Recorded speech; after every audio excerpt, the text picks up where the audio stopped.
নিখিল, তুমি অফিসে যাচ্ছ? তোমার সাথে একটা কথা ছিল। কি কথা? বলে ফেলো, আমার হাতে কিন্তু বেশি সময় নেই। তুমি বাবা হতে চলেছো।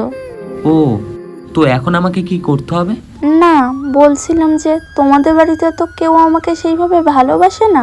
এই সময়টা আমি আমার মায়ের কাছে গিয়েই থাকতে চাই। ঠিক আছে, কাল তাহলে বাপের বাড়ি চলে যেও। তুমি মাঝে মধ্যে আমাকে ওই বাড়িতে দেখতে যাবে তো? চেষ্টা করব। বাপের বাড়িতে আসার পর মাসের পর মাস কেটে যায়, তবুও আমার স্বামী আমাকে দেখতে এলো না। ওর মায়ের কথা মতনই চলতে থাকে। নিখিল, তুমি কোথায়?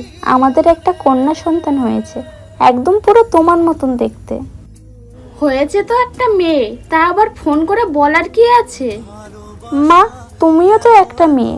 একটা মেয়ে হয়ে আরেকজন মেয়েকে অবহেলা করতে পারো কি করে?